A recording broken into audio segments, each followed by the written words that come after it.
Hello, ladies and gentlemen, and welcome back to the RailCats Talk Podcast. I'm your host, Kyle Savedich, and we have another win for you in store. I know it seems like every time I do these podcasts is a win, and yet have a loss. I know they dropped 2 of 3 to the Fargo Moorhead Red Hawks up there in Fargo Moorhead. But I was at work and couldn't talk about the game because I was at work, so I don't want to put a podcast out there if I don't get to watch the games. I know I can sit there and look at the stats and tell you, but I can't tell you exactly what it is that goes on because it's just one of those things. So just before I get to the end and I forget to talk about it, this will probably be my last podcast until like Tuesday, and actually a week from today, just because with the game being tomorrow at noon, I will be at work from 1:15 to 9:30. Possibly we'll do Thursday, but the issue is I have to get ready for a flight to leave for Vancouver, Washington on Friday morning, because I will be out there with my cousin celebrating my second bachelor party out there, just me and him. He's my best man. He just moved out there, so he couldn't get time to come back, new job, stuff like that. So with that being said, it's going to be a hot minute. Potentially Thursday, I may do it. It just depending. I mean, I have a 6-hour flight there, so I may just sleep there on the flight there. So I may suck it up for a little bit. But it's going to depend on how that all works out, what I'm going to do with that one. But that being said, we can go ahead and get ready to jump into this game. It started out with a bit of a bang. Not scoreless in the first. Scoreless top half for Kane County. But with the RailCats coming up, Mariaga led it off, but he struck out looking. Then Olud hit a double there to center field. And then Sam Abbott came up and he said, you know what? I'm just going to hit this ball. And I'm going to hit this ball far. Very far. Out. I surprised it didn't hit a car out in right field. Over there in right field, and a monster shot. You knew as soon as it left the bat, and he just went. And that's what you're going to get from Sam Abbott. All right, that's his sole purpose. He is a guy that's going to get a home run or strikeout. Like his sole purpose is that. He goes up there with the intentions of only looking for the balls he can drive super far. And I mean, with the rest of his stat line, is he struck out the rest of the time. On that, I mean, his swings are long, powerful swings, and you could see why the White Sox were looking at him, because if you look at Gavin Sheets, he's a lot similar. They take the ball and they just want to hit it as far as they can. If they can't get to it, or if it doesn't look close, or it doesn't look like it's down the middle or whatever, they're not going to swing at it. And there's nothing wrong with that. This RailCats team needs power like that. But with that being said, Chris Burge is like, hey, Sam, listen. What you can do, I can do better. The next at-bat drives it dead center, probably further. I mean, that hit, it's got that out there in center field, the taller wall there at the steel yard. That thing hit like above halfway on that wall, dead center. Like, he hit the deepest part of that ballpark, and that ball went. At first, I didn't know if it was going to go. I mean, just the way, you can't really see the ball very well. So, if you saw it in the game or saw it in real life, just let me know how did it feel, how did it sound? Because it sounded come off the bat, it sounded like it was going to go. But it wasn't, 100% positive. It wasn't Sam Abbott's bat where it was just like he hit it and you just saw it was just gone. But he decided, you know what, I'm gonna hit a solo shot, and that brought the RailCats to 3 runs there in the bottom of the second. Wall Raven flew out to center field, and then Javeyan Williams, he flew out to left field, which was a nice kind of catch. I thought he was gonna get down, or the ball was gonna get down, but the left fielder made a nice play on that one. Then going into the third, King County did get on the board with a solo shot from De La Trinidad against Nick Garcia. The 2 pitchers were Nick Garcia and Raya Tapani on that one. Nick Garcia obviously getting the win. Ryan Tapani getting the loss. But that was all basically from them. I mean, Vega, or not Vega. Speaking of Carlos Vega, we'll talk about him in a second towards the end. Nick Garcia seems like a guy that wants to work around batters. He only had one 1-2-3 inning there in the fourth. Outside of that, he just, even the first inning, he gave up 2 hits. And then he works out of that one, and then in the third, giving up that home run. And then he got 2 outs, all to Javeyan, who listen. It's hard for me to picture why you wouldn't keep Williams. Nonetheless, his speed and his defensive ability in general, why you wouldn't keep him out there in center field. I know Zach Wells is very fast, but some plays that Javeyan makes, he makes it look super easy. He has the speed. The ball's going to center field, he's going to get it.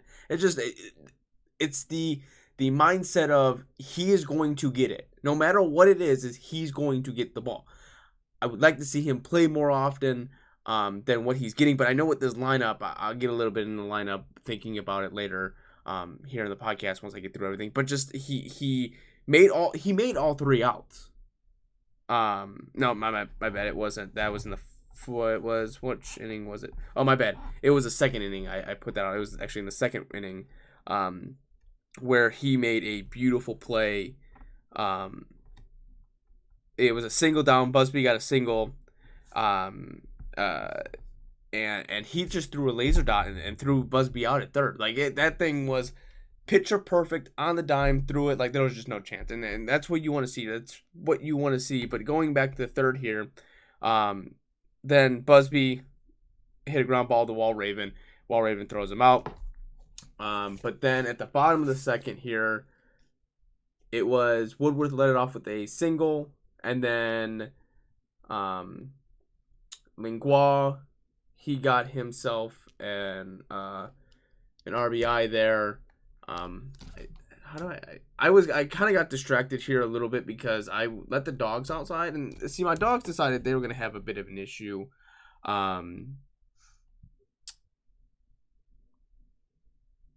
Okay, that's what it was. It was Cruz's RBI, not Lingua's RBI that I had screwed up there. Cruz hit a double, which brought in Woodworth. But I was saying that the dogs got out, so I had to go chase them down, so I wasn't paying attention to the game at the moment. Then it was a fielder's choice. I thought Lingua scored. Oh, my bad. Lingua did score, but it was... Oh, that's what it was. Lingua scored on the wild pitch that my scorebook's kind of jacked up. I had to go back there to point streak stats. So it was Michael Cruz on the double that got Woodworth in, and then Lingua moved to third, and then he got in with the wild pitch RBI, or the wild pitch to score the second run of the game. Nothing for the fourth.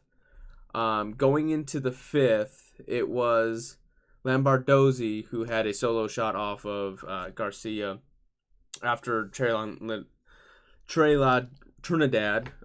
flew out to center field as well. Then it was just kind of fly out, pop out, ground out, that kind of nothing major happened there. And then the RailCats answered back with a Jesus Mariaga RBI that brought in Cruz. Right? I apologize. I got all my scorebook is all sorts of janked at the moment. So I'm just gonna go back to the point streak here. That'll help me out. Yeah. So it was Jesus Mariaga got the RBI with Woodworth. I just had some scribbled hot mess here, thinking for some reason that Cruz scored and he didn't. So that's my hiccup. And then going into the sixth here, the Kane County Cougars get on the board with a Busby scored and Roulette scored. That was Busby scored off of a Josh Roulette, or boop, boop, boop, boop, boop, off of a BJ Lopez hit. Said they scored 2 in that inning, and it only shows. Oh, and then Rudolph hit a Randolph advanced to first. That was okay. It was the walk in. That's what happened. There, I believe it was Vincent came in for Garcia, and he ended up walking Roulette in. So that was their 2 runs of that inning. There, it's coming back to me now. And then after that was nothing. Well, I guess my bad. Then the RailCats came up, and Burgess walked. Walraven hit a single. And then I believe this was when Javeyan got his RBI in, let's see here. Yep, it was Javeyan's there. And then there was another wild pitch that brought Walraven in to score there in the 6th inning. And then from there, it was just nothing but the pitchers that came in to leave the game and get the game out of way. And that would have been Aaron Phillips for the RailCats, and then it was Danny Taggart who finished it out for the RailCats. No correlations to Greg Taggart, but who did last year play for the RailCats. So this was one of those other games where they start out really hot, and you know that when you look here, the RailCats answered back, right? So they answer first, the RailCats score first, and then Kane County gets 1, and they're like, yeah, we'll just go ahead and double that. And then the 5th, Kane County gets 1, and then the RailCats get 1. And then the 6th, the Cougars get 2, RailCats get 2. So, like, they did a good job of battling for, you know, what they got and what they decided to gain. You know, they either broke even or got 1 ahead. I mean, in the case of the 2nd and 3rd is the only time that they got ahead. The rest of the time they break even, which is fine. I mean, when you give up, I mean, this was a hit fest. I mean, Kane County had 15 hits and Gary only had 12. I mean, they had 12, but it's still nonetheless. When you give up 15 hits and you only give up 4 runs, you're going to take those days and you kind of run with it. You know, those are one of the games where you kind of like, whew, you know, that could have been a lot worse.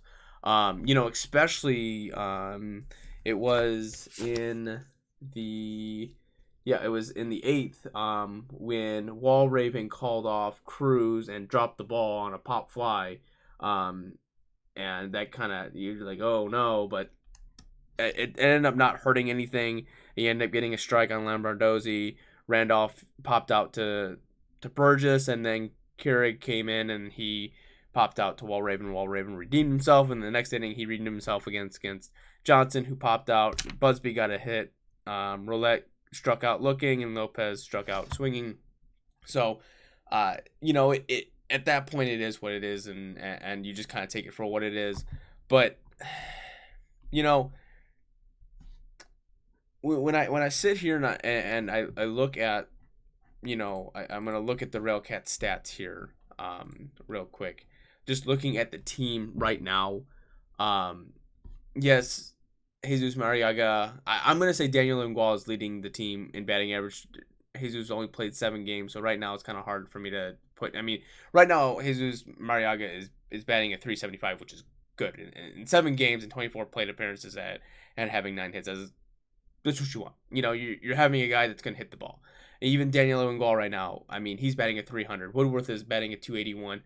Jackson Smith is batting at .265. Alec Olid is batting at .246. Michael Cruz is batting at .223. Zachary Crewson is batting at .220. Burgess hitting at .212. Walraven's at .206. Javeyan Williams is a .192. Sam Abbott's a .190. Zach Wells is a .156. Those are all current teams, all current people on the roster.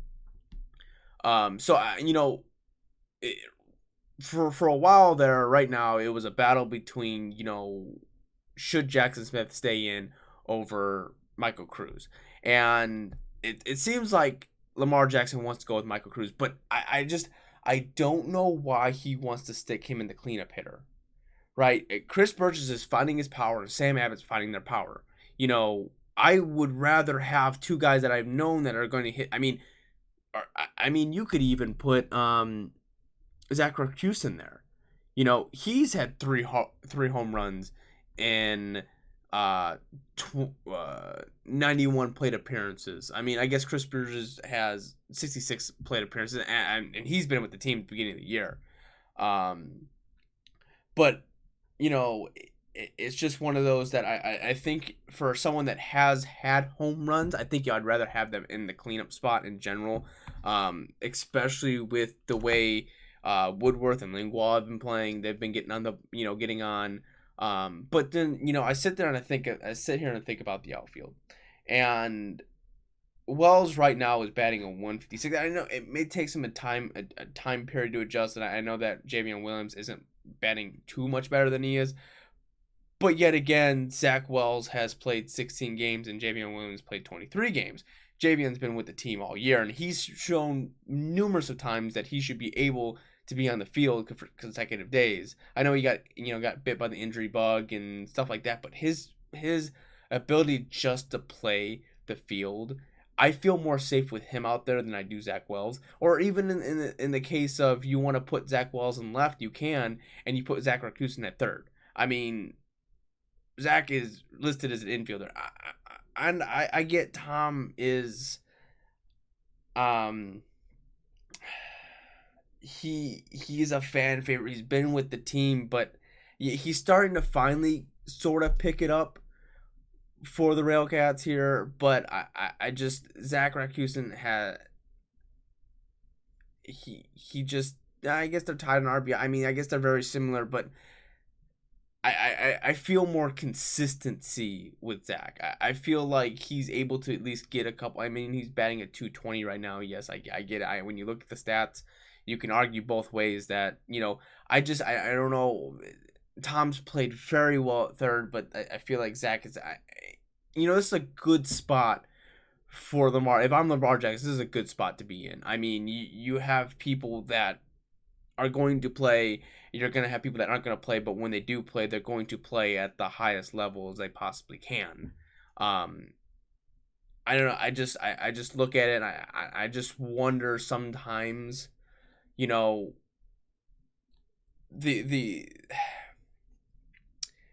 I don't know, when you look at it, and the same thing with Jackson Smith. I mean, he's batting at 265, and Cruz is finally starting to come around a little bit, but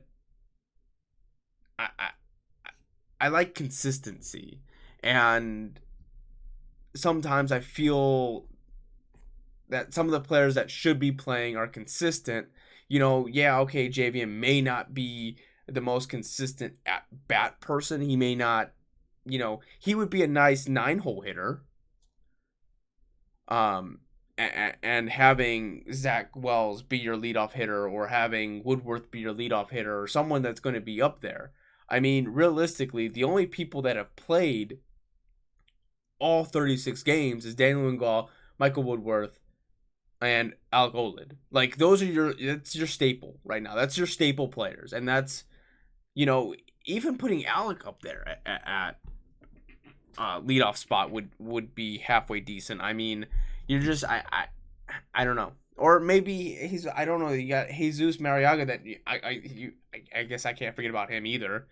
He's been playing very well, and he's an outfielder. So, I mean, you have all these other rotations you're going to have. So, you could have a rotation with Wells and Williams and just, kind of stay with the player that's going to be hot. And the same thing with Walraven and Rakusin is whoever's going to be hot, just let them play. If they're both if it's kind of back and forth, one person getting hit there, one person getting hit there, not being very consistent, you can kind of rotate them around. But if one player, is coming off of a 2-game hit day, 3-game, 4-game, driving in a handful of runs or getting on base, and they're being in a consistent realm, I would rather take the hot bat at the moment.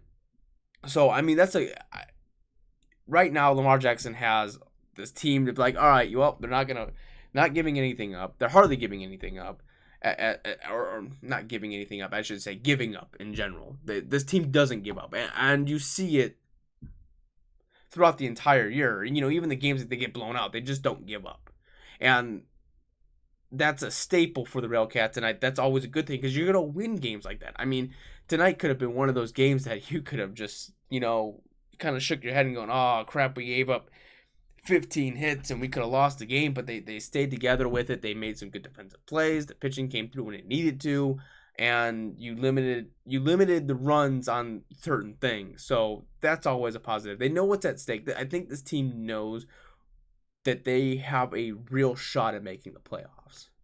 You opening it from 2 teams to 4 teams, it really opens a shot, and that you can play. And at this point now, you're just trying to keep jumping people, and getting in that conversation with Chicago and Milwaukee. You may not be there quite yet, so it may be the Cougars versus the RailCats all year in that 3rd and 4th spot, but you want to be in that conversation, and they're starting to get to that conversation, as well. And with that being said, the RailCats are now looking for a closer. I think Aaron Phillips is going to fill that role, but with Carlos Vega going back to the Mexican League, and I guess for someone that would know better than I would, I guess for me, being in the American Association, you would find more potential at making an affiliate roster than you would the Mexican League. So I don't know how that works. I don't know if he just missed the family, just missed the environment, being at home, something happened and he just went back, or if it's a better opportunity for him to go there. He played very solid for the RailCats. I mean, he was one person that I really enjoyed pitching. He had a couple bad games here and there, but closing out his year with the RailCats, he pitched 12 games, most of any pitcher. Now that goes to Josh Vincent. But he had 16 innings pitched. He gave up 18 hits, 13 runs, all earned. He gave up only 4 walks, and he struck out 24 people. Yeah, he had an ERA of 7.31, but he had that really ferocious game against Chicago. I guess it wasn't. Thought it was all. Yeah, hold on. There we go. It was Chicago. It was the last. I had to click down, but they lost 13-0, and he had an ERA of 2.60, or not 2.60, 21.60, and from there it kind of went down, and you kind of had the hiccup where he gave up 2 runs against Sioux City, but I mean he was very dominant. I thought he pitched very well. I thought he was a good closer for the RailCats. I mean him and Aaron Phillips were very good, but Carlos Vega just was really good, and I don't know why he went to the Mexican League. I mean, who knows? I don't know if that's just the next stepping stone up, or he just didn't want to be with the Rail, if he had something going on. I guess I don't know. But they did sign Ryan Campbell, who was drafted by the Reds. He was born in Carmel, Indiana. He attended the University of Illinois at Chicago. He was drafted by the Cincinnati Reds in the 5th round, the 2018 MLB draft. He was born January 11th, 1996. That would make him 26 years of age. He played a little bit of Frontier League ball this year. He had 4 games under his belt. He had an ERA of 5.79, 4.2 innings pitched. Gave up 6 hits, 3 runs, 3 that were earned. He had 1 home run given up, 4 walks, 6 strikeouts, a whip of 214. So but he had a long break between the Reds Arizona Rookie League ball and the Independent Frontier League, where he played with Lake Erie.